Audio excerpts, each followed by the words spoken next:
देखना शुरू कर चुके हैं नया lecture Newton laws of motion का।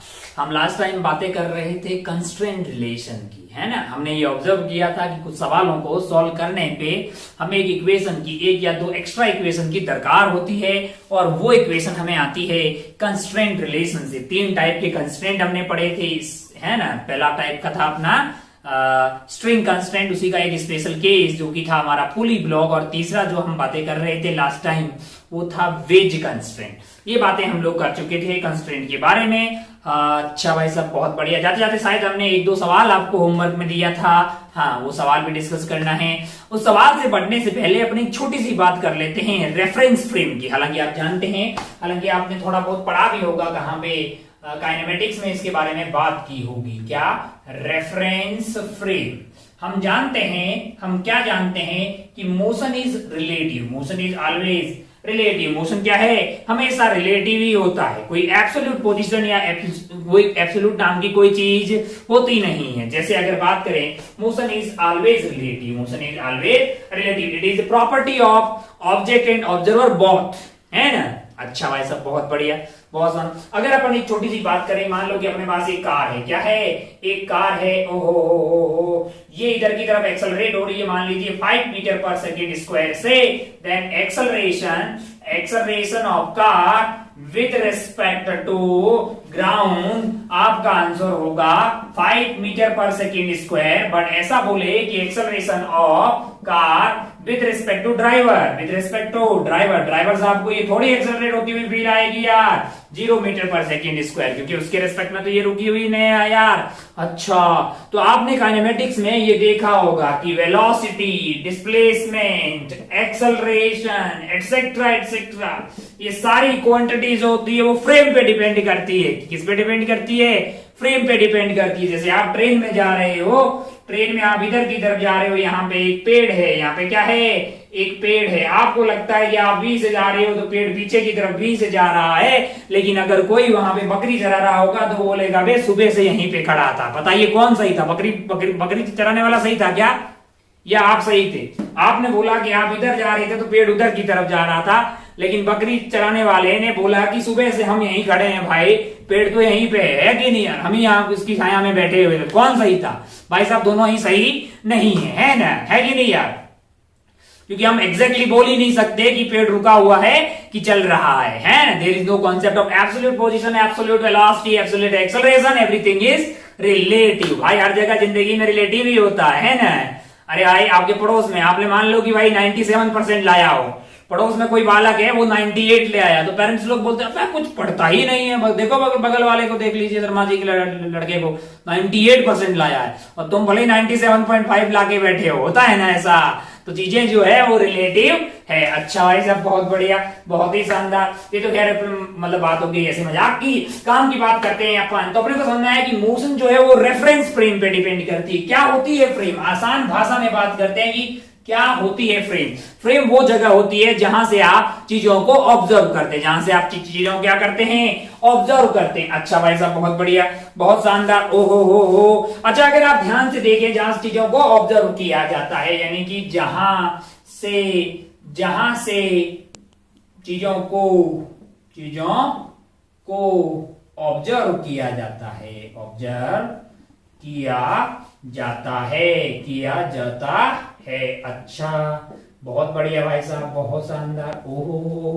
ओहो, ऐसा बोल सकते हैं the coordinate system from which the motion is described, style mark. या आसान भाषा में बात करें तो वो जगह जहां से किसी की मोशन को ऑब्जर्व किया जाता है, प्यार से क्या बोलते हैं? Reference frame. अच्छा भाई साहब, अगर आप ध्यान से देखिए तो आपने बातें की थी कि displacement, velocity, acceleration etcetera etcetera, बहुत सारी चीजें जो होती है फ्रेम पे डिपेंड करती। कुछ ऐसी चीजें होती है जैसे आप टाइम बोल दीजिए, time is independent of frame, time is independent of frame.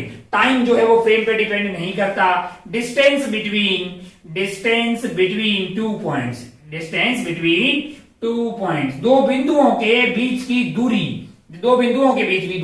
अच्छा, अगर आप ध्यान से देखें कि एक पेड़ यहाँ पे है, एक पेड़ यहाँ पे, और मान लीजिए कि बीच की दूरी d है, तो अगर आप ग्राउंड पे खड़े होकर देखेंगे तो भी वो दूरी d होगी। भले आप चलती हुई गाड़ी से देखेंगे तो भी वही आपको d ही दिखाई देगी, है ना। तो चोर पुलिस वाले सवालों में ये सब बातें काम आती है कि चोर इतनी स्पीड से जा रहा है, ये उतनी जा रहा है ना, बीच का फासला रहता है, क्या चोर उसको पकड़ पाएगा, चोर नहीं पुलिस वाला क्या चोर को पकड़ पाएगा, है ना, कि अगर नहीं पकड़ पाएगा तो मिनिमम फासला उनके बीच में क्या होगा। तो ऐसी सारी बातें अपन जो है काइनेमेटिक्स में ऐसी खूब सारी बातें की जाती है। यहां तक रेफरेंस फ्रेम आप इतना जानते थे कि भाई साहब जो रेफरेंस फ्रेम होती है कुल मिला के बात यह है कि वो जगह होती है जहां से किसी की मोशन को ऑब्जर्व किया जाता है। कुछ ऐसी क्वांटिटीज होती है जो फ्रेम पे डिपेंड करती है, वो है displacement, velocity, acceleration etcetera etcetera.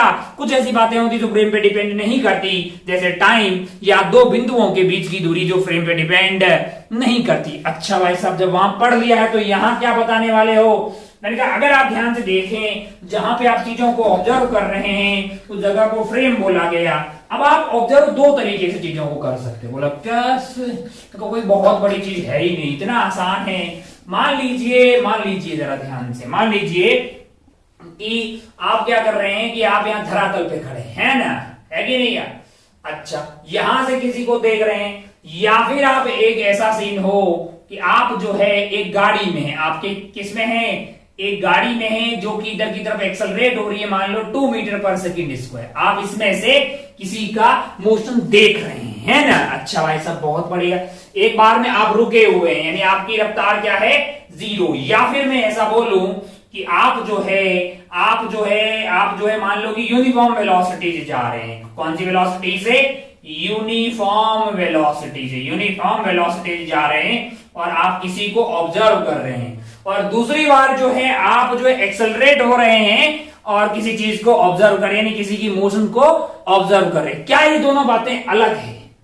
अगर आप ध्यान से देखें तो इस वाले केस में जहां से आप ऑब्जर्व कर रहे हैं उसको प्यार से क्या बोलते हैं, फ्रेम ऑफ रेफरेंस। अगर आप ध्यान से देखें तो यहाँ पे फ्रेम ऑफ रेफरेंस जो है उसकी एक्सेलरेशन 0 है। एक्सेलरेशन क्या है, 0। फ्रेम ऑफ रेफरेंस की एक्सेलरेशन 0 है। लेकिन अगर यहां पे आप देखेंगे तो आप ध्यान से देखेंगे कि वेलोसिटी जो है वो ना तो 0 है ना ही, मतलब यहां पे ना तो वेलोसिटी 0 है ना ही कांस्टेंट है ना।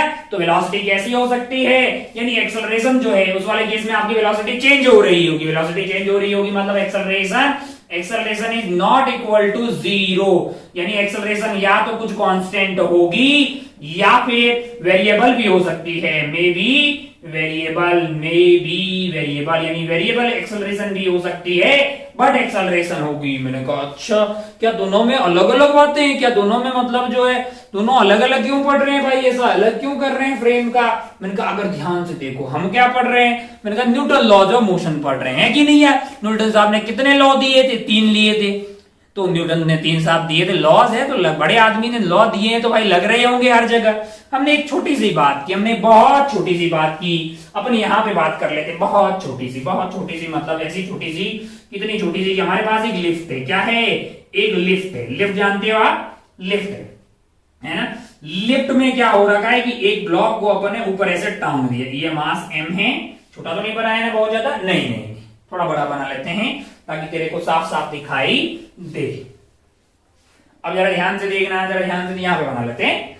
एक लिफ्ट है अपने पास, क्या है, एक लिफ्ट है भाई साहब, एक लिफ्ट है, उसके अंदर एक ब्लॉक है, उसको अपन ने टांग रखा है, बहुत बढ़िया भाई साहब, मास है ना। और ये लिफ्ट जो है वो ऊपर की तरफ एक्सेलरेट हो रही है ए से। ये आइटम है क्या, ये आइटम है लिफ्ट जो कि ऊपर की तरफ एक्सेलरेट हो रही है ए मीटर पर सेकेंड स्क्वायर से। बहुत बढ़िया। आप बोले इसमें क्या है भाई साहब, अच्छा मैंने कहा इसकी एबीडी बनाओ, ग्राउंड के रिस्पेक्ट में इसकी एबीडी बनाओ, विद रिस्पेक्ट टू धरती माता, विद रिस्पेक्ट टू ग्राउंड। तो आप बोलेंगे अरे भाई साहब इसको ऊपर लेके कौन जा रहा है, देखो इस एम को पक्का टेंशन ही लेके जा रहा होगा, क्योंकि तो एमजी तो रोकने की कोशिश कर रहा है। टेंशन और एमजी में बड़ा कौन होगा, तो खुद ही बोलेगा कि टेंशन एमजी से बड़ा होगा, तभी तो ये ऊपर जा रहा होगा यार। कोई और तो इसको फोर्स लगा नहीं रहा है, ऊपर ये धागा खींच रहा होगा। समझ तो रहे ना स्टोरी की, ये कैसे लटका हुआ ब्लॉक है। तो आप बोलेंगे साहब कि टेंशन माइनस एमजी हो गया net force, that is equal to mass into acceleration. क्या लगा दिया है, न्यूटन साहब का सेकंड लॉ लगा दिया, F net is equal to mass into acceleration. तो यहां से टेंशन तेरे पास आ गई है mg प्लस ma, ओ mg plus a, mg plus a बहुत बढ़िया भाई साहब, mg से ज्यादा टेंशन है, तभी तो ऊपर की तरफ नेट फोर्स है, तभी तो हमारा ब्लॉक, अगर ये ए से एक्सेलरेट हो रहा है तो ब्लॉक भी तो ए से एक्सेलरेट हो रहा है, तभी तो उसके साथ जा रहा है ना यार। ओ हो, ये बातें हमने की है विद रिस्पेक्ट टू ग्राउंड। किसके रिस्पेक्ट में? With respect to ground. एक दिन हमने क्या किया, हमारे यहाँ पे एक चीटा बैठा हुआ था। कौन बैठा हुआ था? चीटा या चीटी, चीटा या फिर चीटी, आप कुछ भी कर लीजिए। ये जो है भाई साहब यहाँ बैठा हुआ था, इसको इसने भी एनएलएम पढ़ा हुआ था, इसने भी एनएलएम पढ़ा हुआ था। इसने बोला कि भाई मेरे लिए तो ये ब्लॉक रुका हुआ, मेरे लिए ये वाला ब्लॉक रुका हुआ, क्योंकि आप अगर यहाँ बैठे होंगे तो और आप सब कुछ बाहर से बंद है, आप लिफ्ट के अंदर बैठे हैं, आपको थोड़ी पता लगेगा कि चीजें एक्सेलरेट हो रही है। इनको ये लगेगा कि ये ब्लॉक रुका हुआ है। अगर विद रिस्पेक्ट टू चीटा की बात करें, ये था विद रिस्पेक्ट टू ग्राउंड, यहाँ बात करते हैं with respect to theta. With respect to theta बात करें, चीटा बोलेगा साहब कि मेरे लिए ये इक्विलिब्रियम में, कहां पे है? इक्विलिब्रियम में है, तो ऊपर टेंशन लग रहा होगा, नीचे mg लग रहा होगा। अगर इक्विलिब्रियम है तो टेंशन की वैल्यू क्या है? mg है। टेंशन की वैल्यू क्या है? mg है। इन्होंने बोला टेंशन की वैल्यू mg, इन्होंने बोला टेंशन की वैल्यू mg प्लस a। बताइए दोनों में से कौन सही है? कोई एक तो गलत होगा, क्योंकि टेंशन की वैल्यू दो तो नहीं हो सकती ना यार। एक ही नॉन जीरो वैल्यू होगी तो ये वैल्यू बड़ी आएगी। ये तो tension is equal to mg हो गया है। अब आप खुद ही बोल देंगे कि tension is equal to mg तो नहीं हो सकता, क्योंकि अगर tension is equal to mg होता तो फिर ये ब्लॉक ऊपर क्यों जा रहा है? ऊपर कैसे एक्सेलरेट हो सकता है? mg तो इस पे नीचे लग रहा है, टेंशन अगर ऊपर mg के बराबर, ये तो कैंसल आउट, इक्विलिब्रियम है ना, फिर ऊपर की तरफ एक्सेलरेट होना पॉसिबल नहीं है। लेकिन अपन जानते हैं कि भाई ये ऊपर तो जाएगा, ऐसा थोड़ी है कि भाई लिफ्ट लिफ्ट चलेगी ब्लॉक रुका रह जाएगा। ब्लॉक को बांधा हुआ है ना यार, तो ब्लॉक तो जाएगा ऊपर, है कि नहीं यार? अच्छा भाई साहब, बहुत बढ़िया, बहुत ही शानदार। तो दिल में आया कि यार मतलब एक तो न्यूटन का सेकंड लॉ एक ग्राउंड पे खड़े हुए आदमी ने लगाया, हमने लगाया। दूसरा हमारे चीटा जी जो है वो कहां बैठे हैं? लिफ्ट में बैठे हैं। अच्छा, और लिफ्ट खुद क्या हो रही है? एक्सेलरेट हो रही है। पहली बार हमने ग्राउंड के रेस्पेक्ट में लगाया, हम थे रुके हुए। हम क्या थे? रुके हुए, मतलब हमारी एक्सेलरेशन क्या थी? जीरो। दूसरी बार चीटा जी ने भी न्यूटन का सेकंड लॉ लगाया, लेकिन उनका आंसर अलग आया, और वो थे बेसिकली एक एक्सेलरेटेड फ्रेम में। वो कहां थे? एक एक्सेलरेटेड फ्रेम में। उनका आंसर आया T is equal to mg। उन्होंने बोला मैंने भी तो न्यूटन का सेकंड लॉ लगाया है, मेरा mg आ रहा है। हमने बोला लाला तुम्हारा mg गलत है, क्योंकि हमारा आंसर तो mg प्लस a आ रहा है। इन्होंने बहुत कोशिश की कि साहब इतने बड़े साइंटिस्ट है न्यूटन साहब, उनका लॉ मैंने लगाया है, उनका लॉ मैंने लगाया, मैंने तो कुछ भी गलत नहीं किया, मुझे ऐसा लग रहा है कि ये रुका हुआ है। अगर रुका हुआ तो ऊपर का फोर्स टेंशन, नीचे की mg, T is equal to mg, बात ही खत्म यार, है कि नहीं यार? तो इन्होंने मतलब जो है न्यूटन का सेकंड लॉ लगाया, इनको जैसा लगा, जैसा दिखाई दिया वैसे तो लगाया यार, इसमें कोई गलत काम इन्होंने नहीं किया। अच्छा, इसका मतलब कोई ये गलत है, मैंने कहा ये गलत है, ये सही है, हो, इसका मतलब इन्होंने कोई गलती नहीं की है। न्यूटन साहब का सेकंड लॉ ही यहाँ एप्लीकेबल नहीं है, या एप्लीकेबल इस तरीके से तो नहीं है। हमें साफ दिखाई दिया कि कुछ तो गड़बड़ी या कुछ और एडजस्टमेंट हमें करना पड़ेगा कुछ तो, लेकिन ओहो, फिर हमें ये समझ में आया कि थोड़ा सा ये अलग करना ठीक है। इसमें अगर आपने न्यूटन का सेकंड लॉ लगाया तो कोई दिक्कत नहीं हुई, लेकिन अगर एक्सेलरेटेड फ्रेम के अंदर न्यूटन साहब का सेकंड लॉ लगाया तो दिक्कत हो गई भाई साहब, आंसर गलत आया। ओहो, अच्छा, इससे अलग दो फ्रेम की बातें करते हैं। मैंने कहा इस तरह की फ्रेम को बोलते हैं इनर्शियल फ्रेम। कौन सी वाली फ्रेम? इनर्शियल फ्रेम बोलते हैं इसको। क्या बोलते हैं? Inertial frame. ऐसी फ्रेम जिसका एक्सेलरेशन जीरो हो उसको प्यार से क्या बोलते हैं? Inertial frame. और ऐसी फ्रेम जिसका acceleration not equal to zero, या तो कुछ कांस्टेंट रहेगा या मे बी वेरिएबल, इसको बोलते हैं नॉन इनर्शियल। कौन सा? Non inertial frame. अच्छा, अगर आप ध्यान से देखें तो न्यूटन साहब के लॉज यहां वैलिड होते हैं। इसको प्यार से न्यूटोनियन फ्रेम भी बोला जाता है। क्या बोला जाता है? Inertial oblique Newtonian frame. इसको नॉन न्यूटोनियन फ्रेम बोलते हैं। यहां पे न्यूटन का first law and second law, third law, तीनों लॉ एप्लीकेबल होते हैं। लेकिन यहां अगर बात करेंगे नॉन इनर्शियल की, तो जो फर्स्ट लॉ है और जो सेकंड लॉ है, कौन सा? First law, second law, third law. तो अगर आप ध्यान से देखें तो ये पाते हैं कि फर्स्ट लॉ और सेकंड लॉ डायरेक्टली एप्लीकेबल नहीं होते हैं। थर्ड लॉ में कोई दिक्कत नहीं है, एक्शन रिएक्शन पेयर नहीं, आप नॉन इनर्शियल में देखेंगे तो भी आते हुए आपको दिखाई देंगी। अच्छा, ओहो हो, अच्छा हमको एक बात समझ में आई कि यार न्यूटन साहब के इतने बड़े लॉ भी कहीं कहीं फेल हो जाते हैं। मैंने कहा हाँ, अच्छा अच्छा अच्छा। अगर मान लो कि हम जहां से चीजों को ऑब्जर्व कर रहे हैं उसकी एक्सेलरेशन 0 हो, तब न्यूटन के तीनों लॉ लगाने में कोई दिक्कत नहीं है। लेकिन जहां से अपन चीजों को ऑब्जर्व कर रहे हैं अगर वो एक्सेलरेटेड है तो फिर न्यूटन के फर्स्ट लॉ और सेकंड लॉ में दर्द पैदा हो जाता है, उससे जो आंसर आता है वो गलत हो जाता है। अच्छा, बहुत बढ़िया भाई साहब, बहुत ही शानदार। क्या इसको सही किया जा सकता है, क्या तरीका है, वो तो अपन देखते ही हैं। हमें एक समझना है कि अच्छा फ्रेम को दो भागों में डिवाइड किया जा सकता है, one is inertial and one is non inertial. Newton साहब के लॉ लगते हैं, इसलिए इसको न्यूटोनियन या फिर कभी कभी गैलीलियन रेफरेंस फ्रेम के नाम से भी, गैलीलियन के नाम से भी जानते हैं इसको, गैलीलियन, या फिर कभी कभी लेबोरेटरी फ्रेम बोलते हैं, लेबोरेटरी फ्रेम ऑफ रेफरेंस। अच्छा, लेबोरेटरी फ्रेम ऑफ रेफरेंस क्यों बोलते हैं? क्या कोई ऐसी जगह हो सकती है जिसका एक्सेलरेशन 0 हो? तो बोलेगा हाँ, बहुत सारी धरती माताएं देख लो, इसका एक्सेलरेशन क्या है? 0। तू सोच के देख, बहुत सोच, अंदर से सोच, बहुत ज्यादा सोच, तू पाएगा कि धरती माता तो घूम रही है यार, वो तो सर्कुलर कर रही है, हम धरती पे खड़े हैं, हम सब एक्सेलरेटेड हैं, हम सब एक्सेलरेटेड हैं। अगर हम ही लोग एक्सेलरेटेड हो गए तो फिर धरती के रेस्पेक्ट में कोई रुका होगा, वो भी तो एक्सेलरेटेड हुआ हो। तो क्या टेक्निकली कोई ऐसी फ्रेम हो ही नहीं सकती जिसका एक्सेलरेशन 0? मैंने कहा नहीं, ऐसी कहां हो सकती है? लेबोरेटरी में हो सकती है। अगर ऐसी लेबोरेटरी में हो सकती है, इसको प्यार से क्या बोलते हैं? लेबोरेटरी रेफरेंस फ्रेम, यानी सवालों में हो सकती है, लेबोरेटरी रेफरेंस फ्रेम के नाम से जाना जाता है। अच्छा, तो क्या कोई इनर्शियल फ्रेम होगी जिसका एक्सेलरेशन क्या होगा? 0। अच्छा भाई साहब, बहुत बढ़िया, बहुत शानदार। अब ऐसे तो धरती माता भी इनर्शियल फ्रेम नहीं हुई, लेकिन यूजुअली यहां पे एक नोट लिखेंगे, नोट ये लिखेंगे कि अर्थ धरती माता is taken as inertial reference frame. अच्छा, ओहो, धरती माता को यूज लिया जाता है। कल को कोई स्टेटमेंट या सेक्शन रीजन में ऐसा सवाल पूछे कि earth is a inertial frame, तो बोलेगा नहीं रे लाला, नहीं नहीं, अर्थ इनर्शियल फ्रेम होती नहीं है। वो तो हम सवालों को सॉल्व करने में ले लेते हैं, हम सवालों में अर्थ को इनर्शियल फ्रेम ले लेंगे। अर्थ धरती माता को रुका हुआ मान रहे हैं, हमें सब कुछ रुका हुआ दिखेगा, धरती माता बहुत बड़ी, एक्सेलरेशन बहुत कम होती है, हमको ज्यादा फील नहीं आती है, इसलिए हम मान के चलते हैं कि भाई धरती माता रुकी हुई है।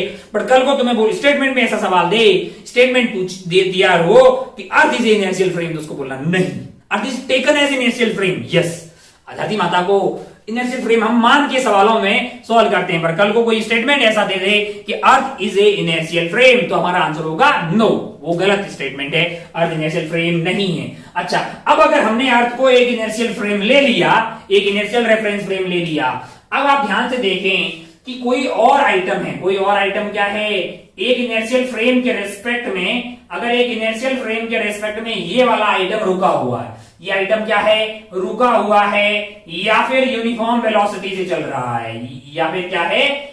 यूनिफॉर्म वेलोसिटी से चल रहा है। एक कोई फ्रेम है, एक कोई गाड़ी है जो किसी इनर्शियल फ्रेम ऑफ रेफरेंस के रेस्पेक्ट में रुकी हुई है या फिर यूनिफॉर्म वेलोसिटी से चल रही है, तब क्या ये वाला भी इनर्शियल फ्रेम हो जाएगा? यस, इनर्शियल फ्रेम हो जाए। कब हो जाएगा?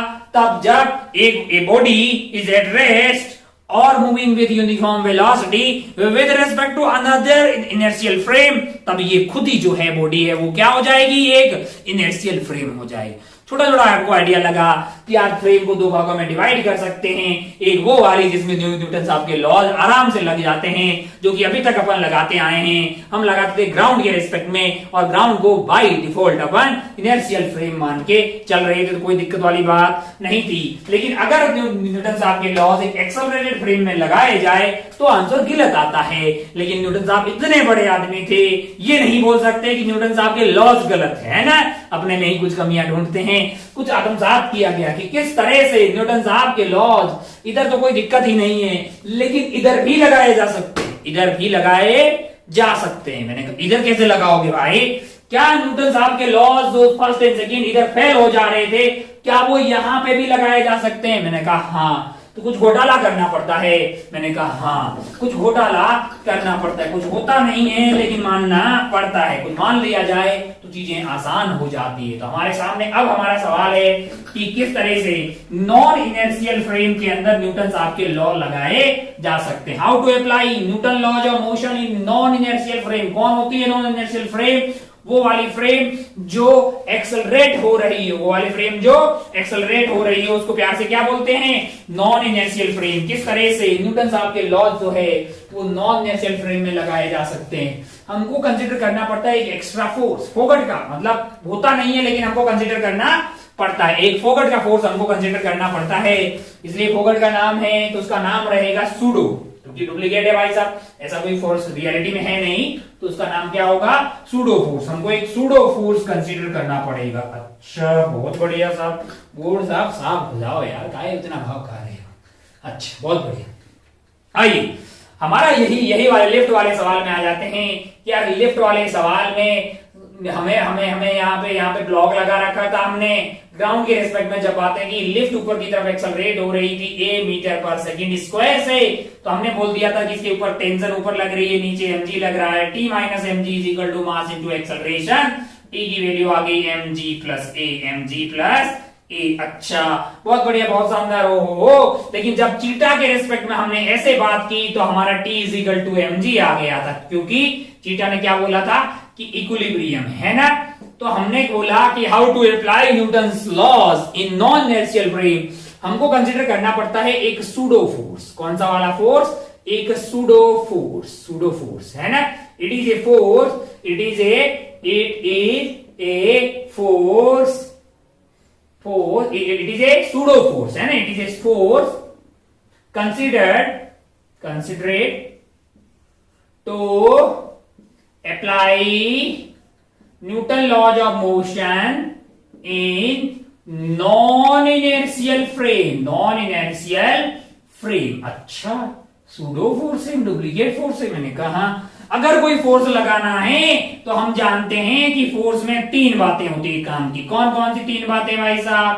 पहला होता है उसका मैग्नीट्यूड। उसका क्या होता है? मैग्नीट्यूड इंपॉर्टेंट होता है, ये बातें हमने की थी पहले। दूसरा अगर अपन बात करें तो उसका इंपॉर्टेंट है डायरेक्शन। तीसरा अगर बात करें तो वो था point of application, point of application. तीन चीजें जो है फोर्स में काम आती है। One is basically magnitude, second is direction and third is point of application. अच्छा भाई साहब बहुत बढ़िया, बहुत शानदार। अब अगर बात करें अपन मैग्नीट्यूड की अगर बात करें तो हमारा जो सूडो फोर्स होगा उसका मैग्नीट्यूड होता है मास of the body. Mass of the body, mass of body into क्या करना है? Into acceleration, into acceleration of non-inertial frame, acceleration of non-inertial frame यानी बॉडी का मास into acceleration of non inertial frame. अच्छा समझ में आ गया, बहुत बढ़िया। डायरेक्शन किधर लेंगे? मैंने कहा डायरेक्शन आपको लेनी है सूडो फोर्स की just opposite to the direction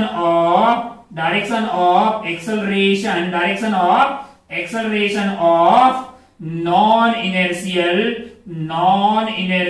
reference frame, यानी नॉन इनर्शियल फ्रेम की डायरेक्शन एक्सेलरेशन के जस्ट ऑपोजिट डायरेक्शन में अपने को सूडो लगाना है। कितना लगाना है समझ गए? किधर लगाना समझ गए? मैंने कहा पॉइंट ऑफ एप्लीकेशन। फिर भाई ये भी बता दो लगे हाथ की कहां लगाना है। मैंने कहा कहां लगाना है, वैसे तो ये अभी इंपॉर्टेंट नहीं है, क्योंकि अपने पता था कि थर्ड वाला पॉइंट बोतल को ऐसे रखा था टिक टिक टिक टिक कि कहीं और लगा रहे चल रही हो, कहीं और लगा रहे घूम रही हो। ये बातें ज्यादा तो रोटेशन में काम आती है। खैर धीरे धीरे पॉइंट ऑफ एप्लीकेशन जो होता है फोर्स का वो सेंटर ऑफ मास है। कहां पे? सेंटर ऑफ मास यानी COM, सेंटर ऑफ मास। आप बोलेंगे क्या होता है ये? हम बोलेंगे आपको कि आपको पूरा एक चैप्टर पढ़ाया जाएगा, तेरा दिल गार्डन हो जाएगा, खूब लंबा सा, उसमें खूब बातें करेंगे सेंटर ऑफ मास की। तो ये अपने आप में एक चैप्टर है बॉडी का। सेंटर ऑफ मास मतलब जहां होता है वहां फोर्स लगा। अपन मोटी बात करें अपनी बॉडी की तो सेंटर ऑफ मास मतलब जो है यहाँ के आसपास, नाभि के आसपास के एरिया में रहेगा। जैसे अगर आप सिंपल बात करें, रॉड है जिसकी लेंथ L है, यूनिफॉर्म अगर वो रॉड है तो L/2 पे इसका सेंटर ऑफ मास होगा। अगर एक सॉलिड स्फीयर ले लिया यूनिफॉर्म है तो इसके सेंटर पे सेंटर ऑफ मास होगा, है कि नहीं।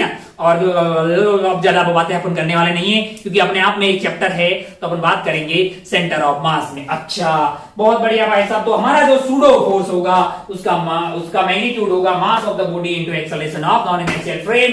उसकी डायरेक्शन होगी just opposite to the direction of acceleration of non inertial frame. और वो कहां लग रहा होगा, वो बॉडी के सेंटर ऑफ मास पे लग रहा होगा। अच्छा, तो यहां लगाओ ना, हमको यहां लगा के दिखाओ कि सही आंसर आ रहा है। मैंने कहा देखो जरा, विद रिस्पेक्ट टू चीटा अगर एनएलएम लगाना है विद रिस्पेक्ट टू चीटा तो एक एक्स्ट्रा फोर्स कंसीडर करना है। मैंने कहा देखो देखो देखो, अगर आप ध्यान से देखो तो ऊपर टेंशन है, नीचे mg है, ये तो ओरिजिनल है। अब और इसका एक्सेलरेशन है ऊपर, सूडो लगाना है नीचे एक एक्स्ट्रा फोर्स लगाना है, इसको मैं एफएस बोल रहा हूं, यानी एफ सूडो। वो होगा नीचे क्यों लगा रहा हूं, क्योंकि उसकी डायरेक्शन होगी just opposite to the direction of reference in non inertial frame. ये नॉन इनर्शियल फ्रेम उसके एक्सेलरेशन ऊपर है, तो हमारा सूडो लगेगा नीचे। कितना लगेगा, मैंने कहा मास इनटू एक्सेलरेशन, मास m है, एक्सेलरेशन a है। चीटा के रेस्पेक्ट में ये कहां है, ये इक्विलिब्रियम में है। ऊपर का फोर्स और नीचे का फोर्स क्या होना चाहिए, बराबर। तो T must be equal to mg plus m into a। अरे ये क्या हुआ, T की वैल्यू तो g प्लस a आ गई। T की वैल्यू क्या आ गई है, mg प्लस a। अरे ये तो ग्राउंड के रेस्पेक्ट में आई थी। मैंने कहा ये विद रेस्पेक्ट टू ग्राउंड था, ये कहा था विद रेस्पेक्ट टू ग्राउंड है। ग्राउंड को अपन क्या मान के चल रहे हैं, ग्राउंड को अपन क्या मान के चल रहे हैं, एक इनर्शियल फ्रेम मान के चल रहे हैं, है ना। विद रेस्पेक्ट टू ग्राउंड अपना टी ये आया था, विद रेस्पेक्ट टू चीटा अपना अब ये आने लगा है जब अपन सूडो फोर्स को कंसीडर कर रहे हैं। ओह, तो क्या नॉन इनर्शियल फ्रेम में जब भी न्यूटन लॉज ऑफ मोशन लगाएंगे तो हमको एक सूडो फोर्स कंसीडर करना होगा। तो बोला ला ला ला ला, ये तो परेशानी वाली बात है, ये तो दिक्कत वाली बात होगी, क्यों लगाना है ये सब। नहीं, इससे फायदा होता है, बिल्कुल परेशान होने की कतई जरूरत नहीं है। सूडो हमारी जिंदगी में सवालों को आसान करने के लिए आया है। मैं आपको दिखाऊंगा इसका ट्रेलर कि क्यों सूडो जो है ये सब नॉन इनर्शियल फ्रेम से सवाल सोल्व करने चाहिए। अच्छा, आप बोलेंगे ग्राउंड के रिस्पेक्ट में भी तो इसको कर सकते थे और जीटा की फ्रेम में कर रहे हैं, ग्राउंड में करो ना, फिर क्या दिक्कत है, सूडो वगैरह लेना नहीं पड़ रहा है। मैंने कहा यहाँ लेना पड़ रहा है, एक्स्ट्रा दिमाग लगाना पड़ रहा है। कभी कभी ग्राउंड की फ्रेम में से सवालों को सोल्व करना टफ हो जाएगा, है कि नहीं यार। और एक्सेलरेटेड फ्रेम यानी कि नॉन फ्रेम के रिस्पेक्ट में सोल्व करना इजी होगा। अगर इजी होगा सोल्व करना, फिर अपन जो फिर वहां पे आपको धीरे धीरे आभास हो जाएगा एक दो दिन में कि नॉन इनर्शियल फ्रेम में सूडो कंसीडर करके सवालों को सोल्व करना इजी होता है ना, इजी होता है। मतलब कुल मिला के बात यह है कि सूडो हमारी जिंदगी में काम को आसान करने आया है, इसलिए परेशान, हताश, निराश होने की कतई जरूरत नहीं है। अच्छा भाई साहब, एक लल्लू पुल्लू सवाल से कार्यक्रम की शुरुआत करते हैं। एक लल्लू पुल्लू सवाल लेते हैं। मान लो कि ऐसा कुछ सवाल ले लिया अपन ने, ऐसा सवाल एक बिल्कुल लल्लू पुल्लू सवाल लेते हैं। मान लो हमने एक सवाल ले लिया, हमने ऐसा बोला कि एक गाड़ी है, क्या है, एक गाड़ी है। अच्छा भाई साहब, बहुत बढ़िया, बहुत शानदार, यहाँ पे पहिए लगे हैं, बहुत बढ़िया भाई साहब। कहाँ दौड़ रही है, रोड हाईवे पे दौड़ रही है। इसकी एक्सेलरेशन है इधर की तरफ a0 metre per second square. कितनी, a0 metre per second square. उसके अंदर लगा हुआ है पेंडुलम। क्या होता है पेंडुलम, आप जानते हैं ना। पेंडुलम मतलब एक जो है एक धागा हो गया और नीचे एक बॉल टाइप का लगा हो गया, ऐसे रखा हुआ। अब आप ध्यान से देखें तो ये ऐसे रखा हुआ था, लेकिन जैसे ही ये गाड़ी चलने लगी तो ये ऐसी कुछ कंडीशन में आ जाएगा, ऐसी कुछ कंडीशन में आ जाएगा, है ना। तो मान लीजिए कि वो ऐसे पीछे की तरफ चला गया है और ये वाला एंगल हो गया है थीटा। अब वो इक्विलिब्रियम में है, अब वो रुका हुआ है, इक्विलिब्रियम में है। आपसे कोई बोले कि थीटा बताइए, आपको कोई बोले कि थीटा बताइए। पेंडुलम की लेंथ L है, मास m है, ये बॉब टाइप का आइटम है। ऐसा समझिए, आपको जूम करके अगर दिखाया जाए, आप ऐसा समझिए कि ये जो है कार्यक्रम इधर की तरफ एक्सेलरेट हो रहा है a0 metre per second square से। यहाँ पे पेंडुलम ऐसे पड़ा हुआ है, मास m है, लेंथ L है, और ये वर्टिकल से जो एंगल है वो थीटा हो गया है। और हमें क्या पता करना है, हमें थीटा प्राप्त करना है। हमारा मकसद है कि हम थीटा कैसे प्राप्त कर सकते हैं। अच्छा भाई साहब, बहुत बढ़िया, बहुत शानदार। आप बोले मतलब जो है, मतलब हमको दोनों फ्रेम से करके दिखाओ। मैंने कहा यार तू पहले ग्राउंड के रिस्पेक्ट में देख, पहले ग्राउंड के रिस्पेक्ट में देख। विद रिस्पेक्ट टू ग्राउंड, कहा विद रिस्पेक्ट टू ग्राउंड, हमने विद रिस्पेक्ट टू ग्राउंड बातें की। मैंने कहा ठीक है भाई साहब, विद रिस्पेक्ट टू ग्राउंड बातें करेंगे। पहले इसका ग्रेडी बना देते हैं, हमारे मास m का मास m का बीडी बनाएंगे, इधर की तरफ इस पे टेंशन लग रहा होगा, ये वाला एंगल थीटा है, टिक टिक टिक टिक, ये थीटा है तो ये वाला एंगल थीटा हो जाएगा, नीचे इस पे mg लग रहा होगा, क्या लग रहा होगा, mg, और कोई फोर्स नहीं है ग्राउंड के रिस्पेक्ट में, तो इसके कंपोनेंट कर लिए मैंने, इधर की तरफ आ जाएगा t sin थीटा, ऊपर वाला कंपोनेंट आ जाएगा t cos theta, with respect to ground ये इसके अंदर है और ये खुद ही उधर एक्सेलरेट हो रहा है, जिसकी एक्सेलरेशन होगी इधर की तरफ a not cos theta, sorry a not cos theta कहां से आ गया। अब आप ध्यान से देखिए तो वर्टिकल में ये इक्विलिब्रियम में है, तो वर्टिकल में क्या होना चाहिए, वर्टिकल में t cos theta must be equal to mg, horizontal में नेट फोर्स क्या है, t sin theta that is equal to mass into acceleration, यानी mass into acceleration a naught हो गया, डिवाइड कर दीजिए, t से t कट जाएगा, m से m कट जाएगा, tan थीटा आपका क्या आ रहा है, tan थीटा आ रहा है a not divided by g, यानी थीटा इज बेसिकली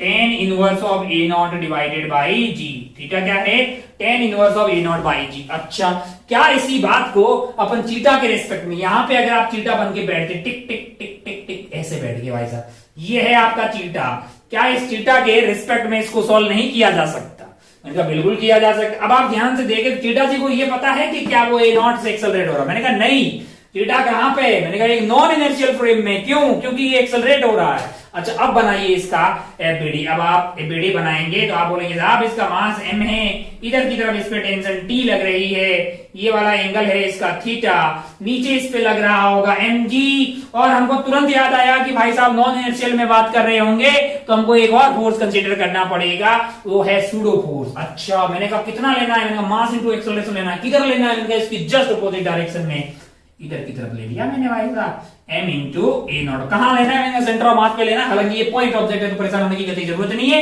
ओहो हो, और ये इक्विलिब्रियम में है, चीटा के रेस्पेक्ट में क्या है, इक्विलिब्रियम में, इसका मतलब नेट फोर्स क्या होना चाहिए, जीरो, ऊपर वाला कंपोनेंट ले भाई साहब, ऊपर वाला कंपोनेंट आपके लिए आ गया है t cos थीटा, और ये वाला कंपोनेंट हमने कर दिया है t sin थीटा।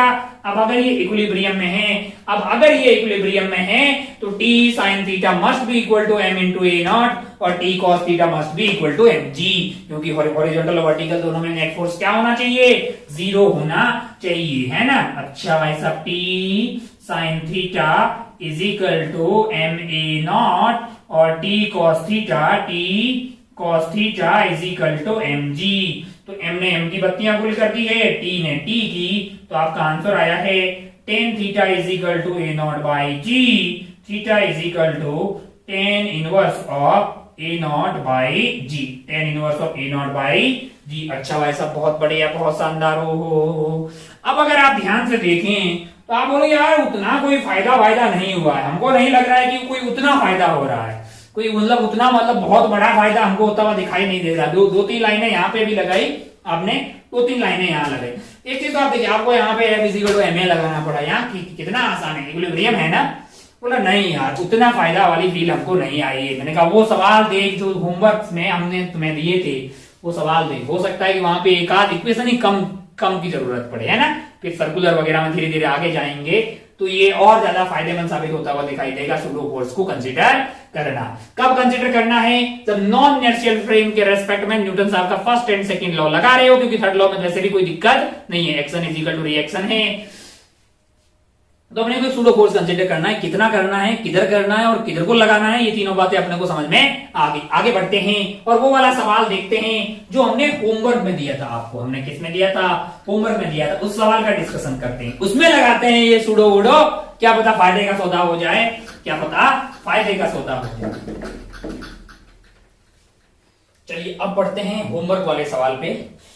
वो क्या था, वो था कि एक ऐसा इंक्लाइन प्लेन है, अच्छा, जिसका इंक्लिनेशन था थीटा, इसके ऊपर एक ब्लॉक हमने रिलीज किया था, ब्लॉक का मास था m1 और इसका मास था m2। और अच्छा, हम मेथड 1 देख चुके थे, एक बार दोबारा देख लेते हैं, कोई बात नहीं, ठीक है भाई साहब। थोड़ी लंबी कैलकुलेशन है तो हम कहीं कांड ना करते, बस कैलकुलेशन सही से करना है अपने को। अच्छा, इसका एक्सेलरेशन अपने मान लिया था a2 इधर की तरफ, क्योंकि होगा ही इधर की तरफ, ये धरातल था, टिक टिक टिक टिक टिक टिक टिक टिक टिक। और इसकी एक्सेलरेशन में अपने को काफी मतलब वो रखा था कि ग्राउंड की रेस्पेक्ट में बताना थोड़ा डिफिकल्ट है, तो हमने इसकी एक्सेलरेशन के दो कंपोनेंट मान लिए थे, एक था a1x और एक है a2y। मतलब a1x एंड a1y है ना, a1x इस टाइप में और a1y इस टाइप। फिर हमने क्या किया, फिर मैंने कहा एफबीडी बनाई, इसका एफबीडी बनाया, तो इस पे लग रहा होगा, इन दोनों के बीच में क्या लग रहा होगा, नॉर्मल लग रहा होगा ऐसे, है ना। इस पे नॉर्मल इधर लग रहा होगा, तो इस पे नॉर्मल कैसे लग रहा होगा, इधर लग रहा होगा। और ये एंगल थीटा है, तो ये वाला एंगल अपने लिए क्या आया था, थीटा आया था, है ना।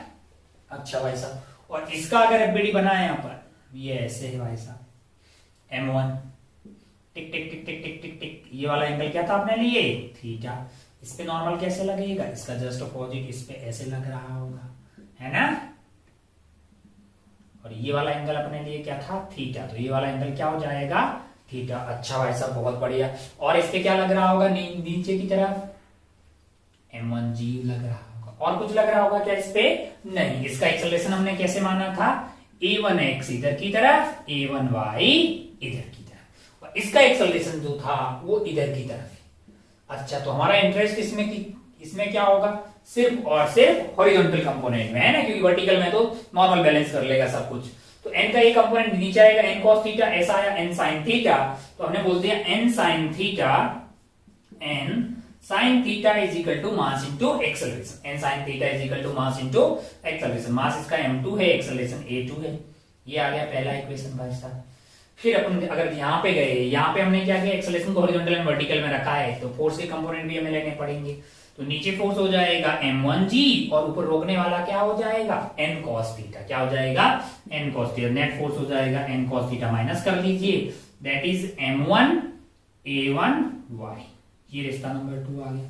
हॉरिजॉन्टल में अगर बात करें तो फोर्स क्या हो जाएगा, n sin थीटा। फोर्स क्या हो जाएगा, n sin theta, n sin theta. तो हमारे पास वो क्या हो जाएगा, मास इनटू एक्सेलरेशन।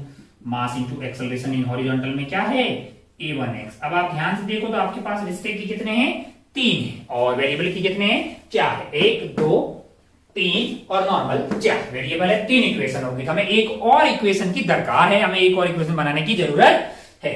अच्छा भाई साहब, कैसे बना सकते हैं एक और इक्वेशन, उसके लिए हमने बात की थी कंस्ट्रेंट की। किसकी जरूरत पड़ेगी, हमें कंस्ट्रेंट की जरूरत पड़ेगी। अच्छा भाई साहब, बहुत बढ़िया, बहुत शानदार। और कंस्ट्रेंट वो होगा क्या, अब आप ध्यान से देखें तो ये एंगल है अपने पास थीटा, और ये वाली अपनी होगी कॉन्टेक्ट सरफेस, है ना। इस पे अपन परपेंडिकुलर डाल देते थे। अपन जानते थे कि a1 perpendicular must be equal to a2 perpendicular. कौन सा वाला कंस्ट्रेंट यहाँ पे यूज कर रहे हैं, वेज कंस्ट्रेंट यूज कर रहे हैं। अच्छा, और हम क्या करते थे, मैंने कहा एक्सेलरेशन शो कर देते थे। a2 आपका किस डायरेक्शन में है, इस डायरेक्शन में। ये वाला एंगल थीटा, तो ये वाला एंगल क्या हो जाएगा, थीटा। अच्छा, और a1x कैसा है, a1x आपका ऐसा है, और a1y कैसा है, ऐसा है ना। ये एंगल थीटा, तो ये वाला एंगल क्या हो गया है, थीटा। ये थीटा, तो 90 माइनस थीटा, तो ये वाला एंगल थीटा। तो ब्लू वाले का इधर की तरफ कंपोनेंट क्या हो जाएगा, a2 sin theta, a2 sin theta, that must be equal to a1y cos theta, और ये इधर वाला कंपोनेंट क्या हो जाएगा, a1x sin theta, a1x sin theta. ये कौन सा वाला कंपोनेंट है, इस वाले लाइन यानी कि नॉर्मल के लॉन्ग वाले कंपोनेंट है। ये इक्वल होने चाहिए, क्योंकि अपन लगा रहे हैं वेज कंस्ट्रेंट, और वो लगना चाहिए। तो हमारे पास इक्वेशन कितनी आ गई थी, 4 इक्वेशन, 4 वेरिएबल। तो इसको सॉल्व किया जा सकता था। ये मेथड 1 था, है ना। मेथड सेकंड में आपसे मैंने बोला था कि आप एक्सेलरेशन को ऐसा भी मान सकते हैं, कैसा, सेकंड मेथड से भी कर सकते हैं अपन। सेकंड मेथड में क्या करेंगे कि अपन इसकी एक्सेलरेशन को कंपोनेंट जो है इधर a1x एंड a1y के बजाय along the inclined plane and perpendicular to the inclined plane मान लिया। मैंने बोल दिया कि a1 टेंजेंशियल, a1 नॉर्मल। तो फिर जब इसके फोर्स के कंपोनेंट करेंगे उसको along the inclined plane and perpendicular to the inclined plane करेंगे, है ना।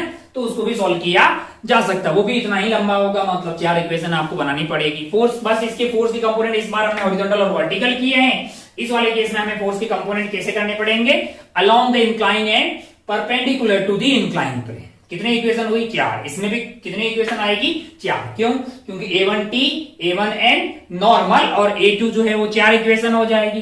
अच्छा, तो कोई और इससे सस्ता तरीका है, मैंने कहा अभी सीख के आए हैं अपन सूडो फोर्स का कॉन्सेप्ट, उसको यूज करके क्या इसको थोड़ा सा सस्ते तरीके से किया जा सकता है। मैंने कहा हाँ, थोड़ा सा इसको सस्ते तरीके से किया जा सकता है। कैसे उसको थोड़ा सा सस्ता किया जा सकता है, आइए देखते हैं। मेथड नंबर 2 आपको समझ में आ गया। मेथड 2 में आपको एक्सेलरेशन को ऐसे कंपोनेंट ले लेंगे। हम बात कर रहे हैं मेथड नंबर 3 की। मेथड नंबर 3, मेथड नंबर 3 में क्या हो रहा है कि मैं ना चीटा बन के M2 के ऊपर बैठ जा रहा हूं। कहां बैठ जा रहा हूं?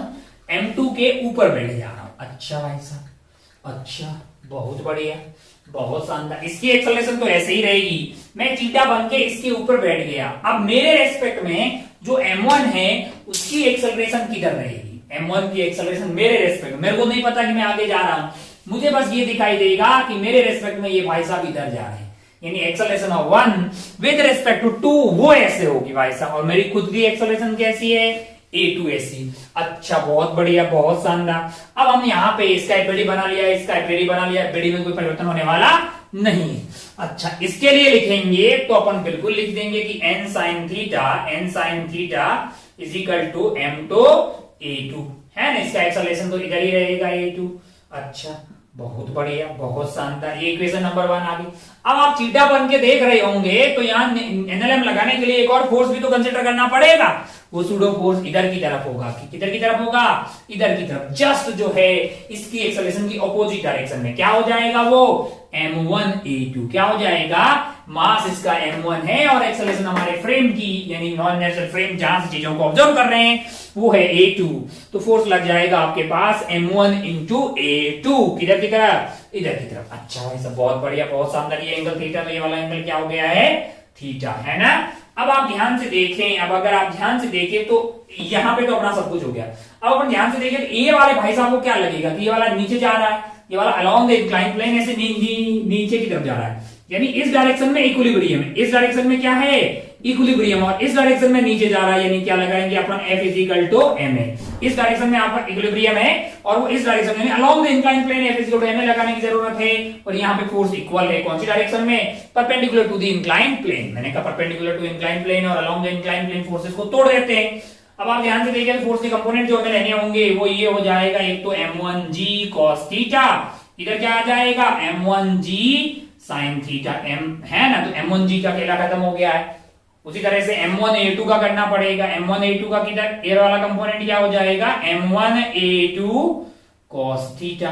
और इधर वाला कंपोनेंट क्या हो जाएगा? M1A2 sin theta. अच्छा, ये डायरेक्शन में नेट फोर्स 0 है, इसका मतलब क्या है?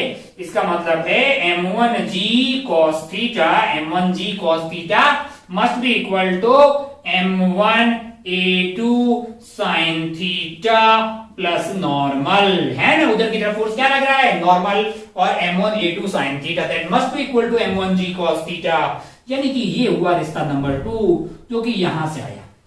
और इस डायरेक्शन में अगर फोर्स की बात करें तो फोर्स आ रहा है हमारे लिए M1g sin theta, M1g sin theta plus M1A2 cos theta is equal to mass into acceleration. Mass है इसका M1 और एक्सेलरेशन है acceleration of 1 with respect to 2। इसके रिस्पेक्ट में एक्सेलरेशन क्या है? Acceleration of 1 with respect to 2। अब आप ध्यान से देखें कितने इक्वेशन है? 3। कितने वेरिएबल है? आप ध्यान से देखें तो आपको एक वेरिएबल दिखाई देगा नॉर्मल, दूसरा वेरिएबल दिखाई देगा A2 और तीसरा वेरिएबल दिखाई देगा acceleration of 1 with respect to 2। यानी अगर आप ध्यान से देखें तो आप पाएंगे 3 वेरिएबल, 3 इक्वेशन, कोई कंस्ट्रेंट की जरूरत नहीं है। No need of constraint equation, no need of constraint equation. फायदे का सौदा हुआ भाई साहब। पिछली बार आपको 4 इक्वेशन लिखनी पड़ रही थी, इस बार आपका कार्यक्रम 3 इक्वेशन में ही सलट गया है, कोई कंस्ट्रेंट लिखने की जरूरत नहीं है। एक फायदे का सौदा आपको जो है रिलेटिव से सवाल को सॉल्व करने से हुआ। अच्छा भाई साहब, बहुत बढ़िया, बहुत शानदार। हालांकि ये सवाल काफी इंपोर्टेंट है, इसलिए मास्टर इसमें ध्यान दे रहा है और मास्टर आपको इसके साथ साथ एक चीज और बता रहा है, वो ये एक नोट बना के कुछ बातें यहाँ पे लिखवाना चाह रहा है। मास्टर की कुछ बातें आपको याद होनी चाहिए, जैसे ये A2 कितना आएगा ना इन इक्वेशन को सॉल्व करके, वो आपको याद होना चाहिए, जैसा कि मुझे याद है। तो हालांकि वो 3-4 इक्वेशन को सॉल्व करके लाया जा सकता है, लेकिन कई सवालों में उसको डायरेक्ट अपन यूज करेंगे। पिछले वाले सवाल में 4 इक्वेशन बनी थी, इसमें 3 बनी थी। आप पिछले वाले मेथड में तो आप इनको सॉल्व कर सकते हैं, क्योंकि 3 वेरिएबल, 3 इक्वेशन, 4 वेरिएबल, 4 इक्वेशन। इसको जब सॉल्व करेंगे यानी कि आपको जो A2 प्राप्त होगा, ये नोट बना के लिख लें भाई साहब। वो A2 की वैल्यू आपको थोड़ी रिमेंबर करनी है। A2 की वैल्यू हो जाएगी M1g sin theta cos theta divided by M2 plus M1 sin square theta, M1 sin square theta.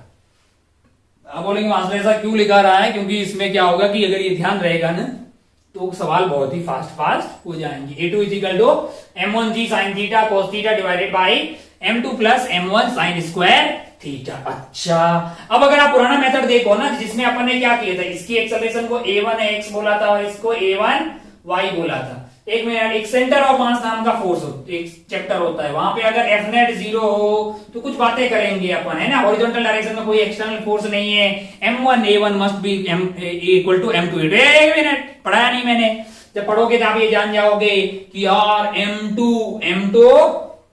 a2 must be equal to directly m1 a1x must be equal to m1 a1x। एक minute, अभी पढ़ाया नहीं है, ऐसी knowledge के लिए बता रहा हूं, लिख ले अगर लिखना चाहे तो। वैसे धीरे धीरे ये क्या लिखा हुआ ये समझ में आ जाएगा। तो मुझे अगर a1x चाहिए होगा और a2 तो मेरे को याद ही है, उसको यहां डाल दूंगा, a1x बड़ी आसानी से मिल जाएगा। कैसे मिल जाएगा कि इसको m2 से मल्टीप्लाई करो, डिवाइड बाई m1 कर दो, तो m1 कट गया, आंसर क्या आ जाएगा m2g sine theta cos theta divided by m2 divided by m2 plus m1 sine square theta divided by m2 plus m1 sine square theta. अच्छा भाई साहब, बहुत बढ़िया, बहुत शानदार। और अगर आप ध्यान से देखें ना तो इसका नॉर्मल जो सॉल्व करके आता है, नॉर्मल भी बताते हैं, नॉर्मल साइड आता है m1 m2 g cos theta divided by m2 plus m1 sine square theta. अब अगर आप ध्यान से देखें, वैसे अगर ये वाला फिक्स होता, अगर ये नीचे वाला फिक्स होता, ये वाला फिक्स्ड होता और ये ऐसे आ रहा होता तो नॉर्मल की वैल्यू होती m1g cos थीटा। क्या होती m1g cos थीटा, लेकिन अभी क्या आ रही m1 m2g cos थीटा, और ये थोड़ा थोड़ा इधर की तरफ शिफ्ट हो रहा होगा, तो वो जब ये फिक्स होता ना, अब ये फिक्स नहीं है, अब अगर इसको फिक्स्ड कर दें, अब इसको फिक्स्ड कर दे तो ये मूव नहीं करेगा, तो इसके ऊपर जो नॉर्मल लग रही होगी वो क्या होगी, इसके ऊपर दो फोर्स लगेंगे, mg के कंपोनेंट कर दो, m1g sin थीटा और m1g cos थीटा, तो नॉर्मल जो है m1g cos थीटा के बराबर लगेगी उधर। तो ये जो वैल्यू आ रही है नॉर्मल की, ये m1g cos थीटा से कम होती है, यानी m1g cos थीटा से कम होती है। अगर ये फिक्स होता तब नॉर्मल ज्यादा लगती, क्योंकि तब ये इसको धक्का दे कोशिश कर रहा है, अभी क्या आगे चल रहा है तो कम धक्का लगा रहा है, और है ना, तो नॉर्मल वाला जो वैल्यू है वो m1g cos थीटा से कम होती है। हालांकि अगर आप ध्यान से देखें तो आप ये पाएंगे कि बेसिकली कुछ और बातें भी कर सकता हूं मैं, मतलब खूब सारी बातें इस सवाल पे की जा सकती। काफी अच्छा सवाल है, धीरे धीरे करेंगे ही सही अपन। इसकी एक्सेलरेशन 1 विद रेस्पेक्ट टू 2 है और इसकी एक्सेलरेशन 2 है। इसकी एक्सेलरेशन क्या है, तो अगर आप ध्यान से देखो ना तो इसकी एक्सेलरेशन हमको जैसे 1 वाले की नेट एक्सेलरेशन ग्राउंड के रेस्पेक्ट में चाहिए होगी, तो हम क्या करेंगे, इसकी एक्सेलरेशन हमें पता है, acceleration of 1 with respect to 2, इसमें क्या कर देंगे, एक्सेलरेशन ऑफ 2 ऐड कर देंगे, है ना, तो अपने को एक्सेलरेशन ऑफ 1 मिल जाएगी। क्यों, क्योंकि एक्सेलरेशन ऑफ 1 में 2 कर देंगे, इसका मतलब क्या हुआ है, ये तो acceleration of 1 minus acceleration of 2 plus acceleration of 2 add करोगे तो क्या होगा बे, एक्सेलरेशन ऑफ 1 ही तो आएगी, तो हमें वही तो चाहिए। अब आप ध्यान से देखो तो ये थी इस डायरेक्शन में, ये ऐसे आ रहा था, कैसे, थीटा पे, और इसमें अगर आप a2 ऐड कर देंगे, यानी ये वाले को शिफ्ट करके यहाँ पे ले आइए, a2 को यहाँ पे रख दिया आपने, तो अब अगर आप ध्यान से देखें, अब अगर आप ध्यान से देखें तो आप ये पाएंगे कि अब जो है आपका जो रिजल्टेंट आ रहा है, रिजल्टेंट जो एक्सेलरेशन आ रही है ना, वो कैसी होगी, टिक टिक टिक टिक, मतलब जो रिजल्टेंट आपको प्राप्त होता हुआ दिखाई देगा वो आपका a1 ऐसा आता हुआ दिखाई देगा, है ना, ऐसा कुछ आता हुआ दिखाई देगा। अच्छा भाई साहब, ये a1 जो है ग्राउंड के रेस्पेक्ट में होगा, ऐसा, है ना, हालांकि वो ऐसा आने वाला था, और रियलिटी में आ कैसा रहा होगा, ऐसा, यानी ये थीटा है, वाला एंगल थीटा डैश है, तो थीटा डैश जो है वो थीटा डैश जो है वो थीटा से बड़ा है ना, ऐसे ही टाइम पास के लिए ऑब्जर्वेशन बता रहे हैं। थीटा डैश जो है रियलिटी में वो आपको यहाँ बैठे हुए थीटा को लग रहा होगा कि ऐसे जा रहा है नीचे, लेकिन ग्राउंड के रेस्पेक्ट में वो ऐसे जा रहा है ना। अच्छा, अगर आप ध्यान से देखो ना, अगर ये फिक्स्ड हो, अगर आप ये फिक्स्ड हो, अगर आप 13 के छात्र, अगर आप 13 के छात्र हैं, 11 के हैं तो बिल्कुल 13 के छात्र हैं, ये फिक्स होता, ये भाई साहब को यहां से रिलीज करते यहां तक आते, वर्क डन बाय नॉर्मल बताओ, वर्क डन बाय नॉर्मल बताओ, तुम बोलते 0, क्यों, क्योंकि नॉर्मल हमेशा लग रही होती ऐसे और इसका डिस्प्लेसमेंट हो रहा होगा ऐसे, बीच का एंगल होता 90, आंसर आता 0, आता कि नहीं आता, लेकिन भाई साहब इस वाले केस में 90 नहीं होगा रियलिटी में। अगर ये अगर ध्यान से पहले नॉर्मल ऐसा होता, लेकिन आजकल जो नॉर्मल लग रहा है उससे इसका जो एंगल बन रहा है वो अल्फा बन रहा होगा, और अल्फा जो है वो 90 डिग्री से ज्यादा है, यानी ऑब्ट्यूज एंगल है। कैसा एंगल है? ऑब्ट्यूज एंगल है। तो work done by normal, work done by normal की अगर मैं बात करूं, work done by normal force, work done by normal force क्या होगा? जीरो नहीं होगा। कैसा होगा? नेगेटिव होगा। जीरो नहीं होगा, जीरो नहीं होगा। ऑब्ट्यूज एंगल है तो नेगेटिव। 1 मिनट अगर आप 11वीं के छात्र हैं तो ये जो भी लिखा है इसको इग्नोर मार सकते हैं, इसको ध्यान रखना जरूरी है। ये अपने आप मिल जाएगा। कहां से मिलेगा? M1 A1 M2 A2। Horizontal में कोई एक्सटर्नल फोर्स नहीं लग रहा। वर्क की बातें भी थोड़ी थोड़ी अपने काफी थोड़ी फील आ गई। अच्छा सवाल था, मतलब फायदे की सौदा ये हुआ कि अगर आप इसको रिलेटिव यूज करते तो आप 3 इक्वेशन से सोल्व कर सकते हैं। बाकी ये ध्यान रहे तो बहुत बढ़िया। A2 M1 G sin theta cos theta divided by M2 plus M1 sin square theta. अच्छा भाई सब बहुत बढ़िया, बहुत ही खूबसूरत। तो इसको अपने 3 मेथड से सॉल्व कर डाला। एक और शायद सवाल हमने होमवर्क में दिया था आपको, उस सवाल पे बढ़ते हैं। एक और सवाल थोड़ा सा इसका बड़ा भाई था, इसके ऊपर ऐसे डर धागा डाल के पीछे कर दिया था, थोड़ा और टफ कर दिया था इसको। उम्मीद है कि आपके पेजे में उतरा होगा। आइए इसको उड़ाते हैं और आगे बढ़ते हैं। दूसरे वाले सवाल जो आपको होमवर्क में दिया है उस पे बढ़ते हैं। मेरा दिन भी कितना चलिए बढ़ते हैं दूसरे सवाल पे जो हमने होमवर्क में दिया था। काफी अच्छा सवाल। चल जाओ भाई, अच्छे अच्छे लो यार। सवाल ऐसा था,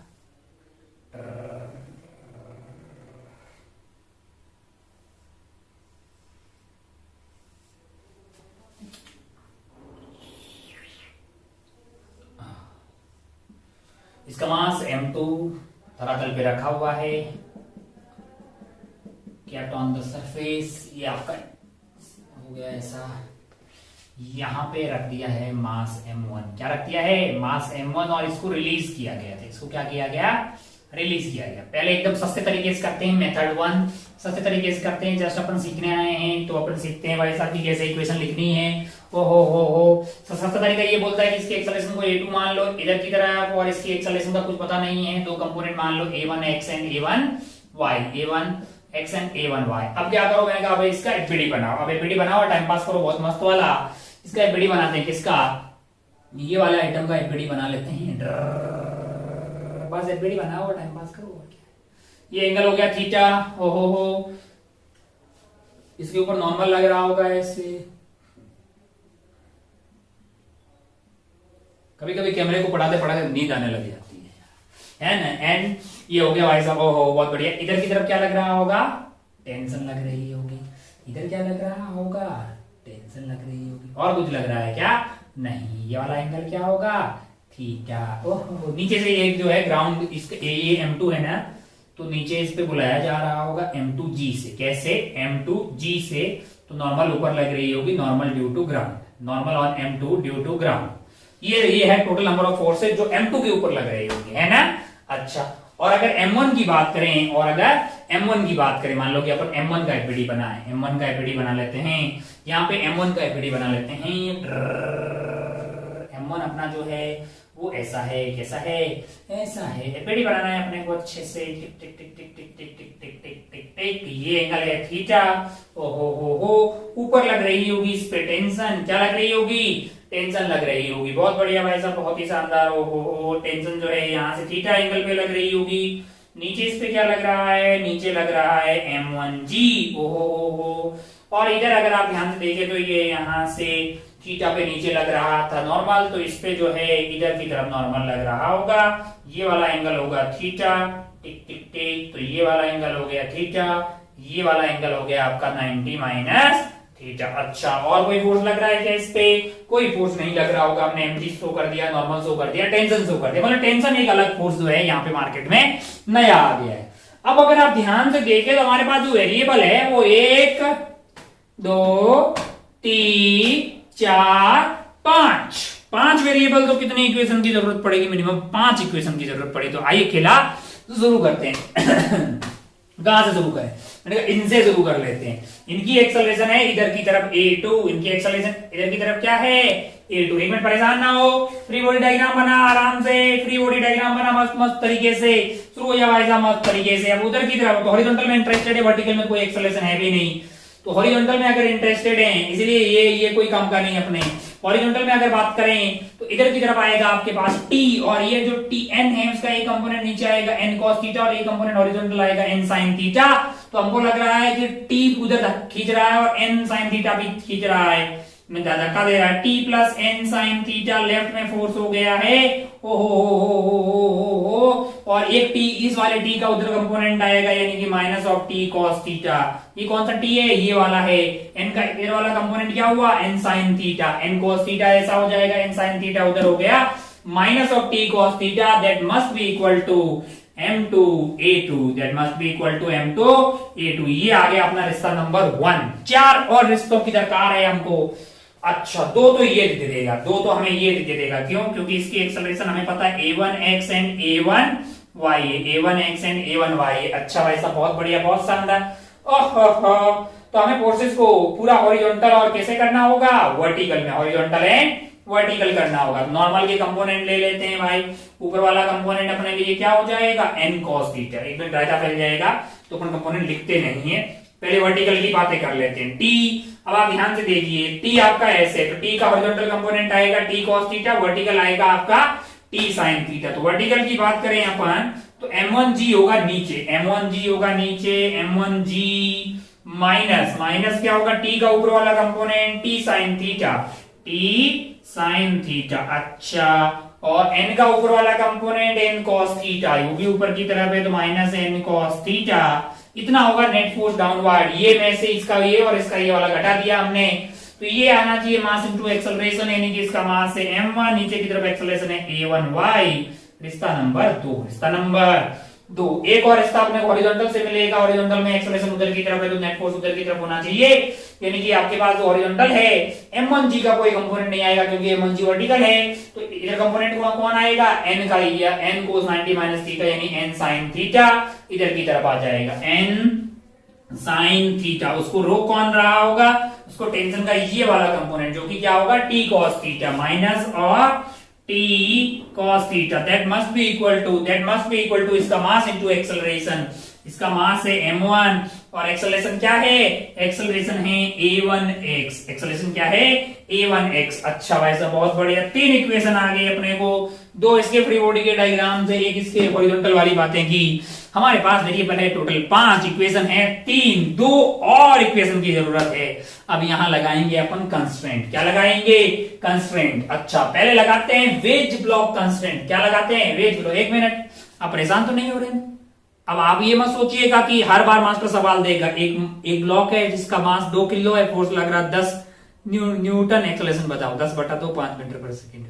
भाई ऐसे सवाल थोड़ी आएंगे यार, ढंग के सवाल आएंगे ना यार, है ना। अच्छा भाई, तो मेहनत करनी पड़ेगी। अच्छा, और मेहनत करने से अपन डरने वाले लोगों में से नहीं है।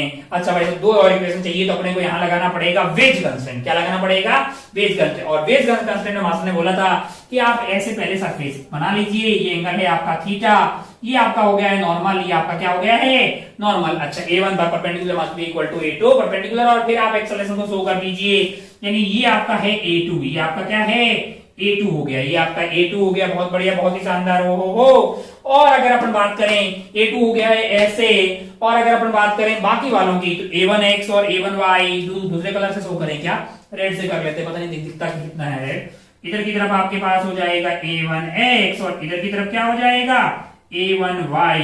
अच्छा, ये वाला एंगल अगर थीटा है तो ये वाला एंगल हो जाएगा थीटा, ये वाला 90 माइनस थीटा, ये वाला एंगल थीटा, ये वाला एंगल थीटा, तो ये वाला एंगल थीटा। हमारा टारगेट है कि रेड और ब्लू के दोनों के कंपोनेंट इस डैश डैश वाली लाइन के अलोंग कर दें। तो ये है थीटा, तो ये a2 cos थीटा, इधर वाला आएगा a2 sin थीटा, यानी कि a2 sin theta, a2 sin theta जो ब्लू वाले का कंपोनेंट है वो किसके बराबर होना चाहिए, a1y cos थीटा इधर की तरफ, और उसका उधर वाला कंपोनेंट सब्ट्रैक्ट कर दीजिए, यानी a1x sin theta, a1x sin theta. ये कौन सा रिश्ता हुआ, ये 4th रिश्ता हुआ। अभी भी दिल गार्डन नहीं हुआ क्योंकि वेरिएबल है 5 और रिश्ते मिले 4, एक और रिश्ते की हमें दरकार है। यहाँ पे हमने वेज कंस्टेंट लगा दिया, हमें एक और कंस्टेंट लगाना पड़ेगा, हमें एक और कंस्टेंट लगाना पड़ेगा। कौन सा कंस्टेंट लगाना पड़ेगा? String constant. ये कौन से कंस्टेंट से आए हैं? वेज कंस्टेंट से। आइए स्ट्रिंग कंस्टेंट लगाते हैं, आइए स्ट्रिंग कंस्टेंट लगाते हैं। आइए देखिए जरा, लो लो लो लो लो लो सिलेक्ट कर दीजिए किसको? मैंने कहा इस धागे को। ये लो भाई साहब, ये लो ये लो ये लो। अच्छा भाई साहब, हो ये पॉइंट आ गया एक, और ये पॉइंट आ गया एक, और ये पॉइंट आ गया ये वाले पॉइंट के लिए लिख दिया हमने 0। क्या क्या क्या लिख दिया हमने? 0 लिख दिया भाई साहब। हो ये वाला पॉइंट उधर की तरफ जा रहा है तो इसको कम कर रहा होगा, तो माइनस ऑफ A2 लिख दिया, कोई दिक्कत वाली बात नहीं है। फिर अपन आगे ये वाले पॉइंट पे, ये वाले पॉइंट की एक्सेलरेशन है इधर की तरफ, कितनी? A2। लेकिन कौन सा वाला कंपोनेंट जो होगा? ये वाला एंगल हो गया है थीटा, ये वाला एंगल क्या हो गया है? थीटा। ये वाला एंगल क्या है अपने लिए? थीटा। अच्छा, तो A2 का ये वाला कंपोनेंट जो है इसकी लेंथ को बढ़ा रहा होगा, इसकी लेंथ को बढ़ा रहा होगा, तो क्या आ जाएगा आपके लिए? नहीं मतलब वो ऐसे, ये कौन से पॉइंट के लिए बातें हो रही है? इस पॉइंट के लिए A2, इसका ऐसा A2 होगा, उसका ये वाला कंपोनेंट हो जाएगा A2 cos थीटा, जो कि इस लेंथ को बढ़ा रहा होगा। तो प्लस में आप क्या लिख देंगे? A2 cos theta, A2 cos theta. अच्छा भाई साहब, बहुत बढ़िया, बहुत शानदार। अब इस वाले पॉइंट की एक्सेलरेशन जो है वो इससे और ऐसे हैं, इसके दो कंपोनेंट कर डालिए, टिक टिक टिक टिक टिक। ये एंगल होगा थीटा, ये एंगल होगा थीटा, तो ये वाला एंगल हो गया थीटा, ये वाला हो गया 90 माइनस थीटा, और ये दोनों इसकी लेंथ को बढ़ाने की कोशिश कर रही है। तो क्या आ जाएगा आपके पास? A1x cos theta plus A1y cos 90 minus theta बन जाएगा sin थीटा। ये आपका आ गया है इक्वल टू 0 होना चाहिए। काय को? की स्ट्रिंग कांस्टेंट। टोटल रिश्ते की कितने हुए भाई साहब? टोटल रिश्ते हुए हैं 5। टोटल रिश्ते हुए हैं 5, इक्वेशन है 5, सॉल्व किया जा सकता है। बहुत बढ़िया भाई। अगर मास m1 m2 इसी दे 1 kg, थीटा दे आपको 30 डिग्री, तो काम किया जा सकता है, कोई परेशान होने वाली बात नहीं है। अच्छा, मेथड सेकंड मास्टर नहीं बता रहा है, मेथड सेकंड आप खुद ही आप ट्राई करें। मेथड सेकंड में आपको क्या करना पड़ेगा? इसकी एक्सेलरेशन को A1x और A1y के बजाय क्या मान लेंगे? A1 tangential and A1 normal. A1 tangential and क्या मान लेंगे? A1 tangential and A1 normal. अब आप ध्यान से देखें तो A1 टेंजेंशियल और A1 नॉर्मल से आपके पास जो है फिर से वेरिएबल 5 आएंगे, इक्वेशन आएगी 5, इसमें 3 सीधी मिल जाएगी, 2 आपको लगाना पड़ेगा वेज एंड स्ट्रिंग कंस्ट्रेंट। सीधा चलते हैं मेथड नंबर 3। क्या सूडो का उपयोग करने से चीजें थोड़ी आसान होगी? मैंने कहा आइए देखते हैं मेथड नंबर 3। इसको रिलीज किया है। 3 में अपन क्या करेंगे? चीटा बन के इसके ऊपर बैठ जाएंगे। 1 मिनट, बेड़ी नहीं बनाना है, बेड़ी नहीं मिटाना है, दोबारा कौन बनाएगा? हो हो हो हो हो हो थोड़ा साफ हो जाओ, थोड़ा इसको भिगो देते हैं। कपड़ा भी यार जब भाव खा रहा। टाइम भी हो गया लग रहा है आज का। चलिए इस सवाल को तो खत्म कर ही देते हैं। हाँ ये हो गया। कुछ में मिट गया क्या? हाँ मिट गया, देख लेंगे उसको, ठीक है। अब जरा ध्यान से देखिए, मेथड 3 में क्या कर रहा हूं मैं? चीटा बन के इसके ऊपर बैठ जा रहा हूं, है कि नहीं यार? अच्छा भाई सब बहुत बढ़िया, बहुत शानदार। हो रिलीज कर दिया। इसका एक्सेलरेशन इधर है, ऐसे इसका पेड़ी ठीक कर देते हैं। इसके ऊपर इधर की तरफ क्या लग रहा होगा? टी लग रहा होगा। बहुत बढ़िया, बहुत शानदार। फिर ये M2G है इसका, खैर ये ठीक है, ये हो गया। अब अगर आप ध्यान से देखें तो हमने इसकी एक्सेलरेशन तो A2 है, इसमें कोई दिक्कत वाली बात नहीं। चीटा बन के यहाँ पे बैठ गए तो हमें दिखाई देगा कि ये इधर की तरफ जा रहा होगा। It is acceleration of 1 with respect to 2। सीधा हम इस पे आए, इसकी इक्वेशन लिखने गए, इसकी इक्वेशन लिखी तो उधर की तरफ खींच रहा है T। अच्छा, और धक्का कौन दे रहा है? n sin theta, n sin theta. और रोकने की कोशिश कौन कर रहा है? ये वाला T का component T cos theta, T cos theta that is equal to M2A2। रिश्ता नंबर 1 मिल गया। इस बार हमारे पास वेरिएबल्स हैं, इस बार हमारे पास वेरिएबल्स है नॉर्मल, टेंशन, मतलब 5 और A2 और A12, यानी एक वेरिएबल कम हो गया है। थोड़ा सस्ता और फायदे का सौदा हमें होता हुआ दिखाई दे रहा है, क्योंकि हमारे पास वेरिएबल्स अब हो गए हैं 1, 2 और 3 और 4 वेरिएबल हो गए। तो हमें कितनी इक्वेशन की जरूरत पड़ेगी? 4। पिछली बार कितने की जरूरत पड़ेगी? 5। चलिए देखिए जरा, तो पहला मिल गया है, 4 में से 3 और की जरूरत है। 2 तो हमें ये दे देगा, नहीं 1, 2 दे देगा। क्यों? क्योंकि ये इसके रेस्पेक्ट में अगर बात करेंगे, और एक फोर्स और एक्स्ट्रा कंसीडर करना पड़ेगा जो कि इसके ऊपर इधर लग रहा होगा, किधर लग रहा होगा, इधर लग रहा होगा। कितना, तो खुद ही बोल देगा कि m1 इंटू A2 होगा। कितना होगा, m1 इंटू A2। क्यों भाई साहब, क्योंकि बातें अपन कर रहे हैं with respect to theta, with respect to theta जो कि कहा है, विद रिस्पेक्ट टू M2 बातें कर रहे हैं, यानी अपन M2 के ऊपर बैठ गए हैं। चीटा हमारा कहाँ है, M2 के ऊपर बैठा हुआ है। अच्छा, ओहो, आइए बातें करते हैं। फिर अपन जानते हैं कि इस डायरेक्शन में अब क्या लगेगा, इस डायरेक्शन में इक्विलिब्रियम है, यानी ये फोर्स और ये फोर्स क्या होगा, बराबर। क्या लगेगा, इक्विलिब्रियम। और इस डायरेक्शन में क्या लगेगा, F इजिकल टू ma लगेगा। अच्छा भाई साहब, बहुत बढ़िया, बहुत ही शानदार। हो अब अगर आप ध्यान से देखें तो हम फोर्सेस के कंपोनेंट कर रहे हैं हमारे पास, टिक टिक टिक टिक टिक टिक टिक। हम चाहते हैं कि फोर्स इस वाले कंपोनेंट और ये वाले कंपोनेंट बराबर कर देते हैं। तो इधर आपके पास हुआ नॉर्मल, क्या हो गया है, नॉर्मल हो गया है। अच्छा, कंपोनेंट सही कर लेते हैं, कहीं जल्दीबाजी में कोई घोटाला ना कर दें। m1 ऊपर है और इसका एक ऊपर वाला कंपोनेंट क्या आ जाएगा, m1a2 cos 90 माइनस थीटा बन जाएगा sin थीटा। अच्छा, ओहो, और t का एक कंपोनेंट जो ऊपर आएगा वो आपका हो जाएगा, t आपका ऐसा है, कैसा है, अलोंग द इंक्लाइन प्लेन है, अलोंग द इंक्लाइन प्लेन है, तो उसका परपेंडिकुलर में कोई कंपोनेंट आने वाला नहीं है। t आपका इस डायरेक्शन में है, अलोंग द इंक्लाइन प्लेन, तो कंपोनेंट आएंगे सिर्फ इसका और इसका कंपोनेंट हमने कर दिया m1a2 sin थीटा, और इसका कंपोनेंट क्या आ जाएगा, m1g cos theta. m1g cos theta subtract हो जाएगा, m1g cos theta that is equal, ये जो है। अच्छा, अगर आप ध्यान से देखें तो ये जो है ऊपर वाला कंपोनेंट नीचे वाले के बराबर होना चाहिए, यानी कि n और इसका ये वाला component must be equal to equilibrium है इस डायरेक्शन में, m1g cos theta, m1g cos theta. ये रिश्ता नंबर 2 आ गया।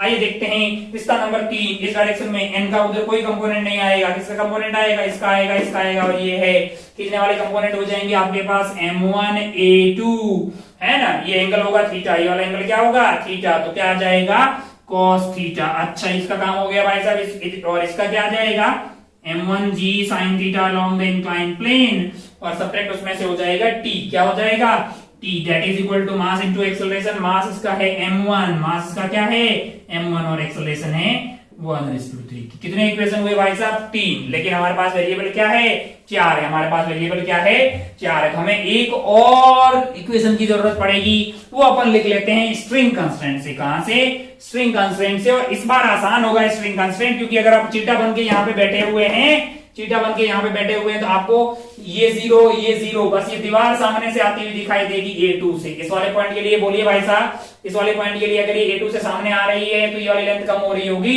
यानी -A2, ये वाले पॉइंट के लिए 0, ये वाले पॉइंट के लिए 0, यानी 0 काइको की थीटा के ऐसे में बातें हो रही है। और ये ऐसे जा रहा है A12 से, तो ये वाली लेंथ को बढ़ा रहा होगा इसके रेस्पेक्ट में, तो आप प्लस का लिख देंगे A12 इज इक्वल टू 0, तो यहां से आया A2 is equal to A12। ये आपका रिश्ता नंबर क्या होगा, ये आपका होगा रिश्ता नंबर 4। अब आप ध्यान से देखिए तो 4 इक्वेशन है, 4 वेरिएबल है, आराम से इसको सॉल्व किया जा सकता है। हमको लगता है कि हमने 1 घंटे की लिमिट को एक्सीड कर दिया है, लेकिन दोनों ही सवाल जो थे मतलब बहुत बेहतरीन हैं, बहुत अच्छे से उसको समझिएगा, और इस तरह के तमाम जो सवाल है उसको आप सॉल्व कीजिए, फिर धीरे धीरे सॉल्व करते रहिए। बुकलेट वगैरह, होमवर्क वगैरह सॉल्व करना बहुत ज्यादा जरूरी है, वगैरह उसके काम चलने वाला नहीं। आप चीजें समझते हैं, लेकिन रियलिटी में उसको अप्लाई करना तभी हो पाता है जब आप होमवर्क करते हैं। फिजिक्स को आप सवालों से ही सीखते हैं, जैसे जैसे सवाल सॉल्व करते जाते हैं वैसे वैसे आपका कॉन्सेप्ट जो है उतना ही स्ट्रांग होता हुआ दिखाई देता है, और आपको एक कॉन्फिडेंस आता हुआ दिखाई पड़ेगा। अच्छा भाई साहब, बहुत बढ़िया, बहुत ही शानदार। फिर अपन क्या करते हैं कि लिफ्ट वेफ्ट वाले सवाल, लिफ्ट को ऊपर उड़ाना, ये वो चलना, और स्प्रिंग वगैरह सवाल, वेइंग मशीन, अभी हमने कोई भी वेट नहीं किया है, तो इस तरह की तमाम काटने पीटने वाले सवाल, कट करना, स्प्रिंग वगैरह का अपन जो है आगे आने वाले लेक्चर्स में बात करते हैं। आज का खेला को अपन फिर यहाँ पे मतलब जो है डिक्लेयर करते हैं, समाप्त करते हैं, क्योंकि हो गया है टाइम। आप अपना और अपने पढ़ाई का खूब ख्याल रखिएगा, हंसते रहिए, मुस्कुराते रहिए, और मतलब जो है जय हिंद, जय भारत, टेक केयर, बाय।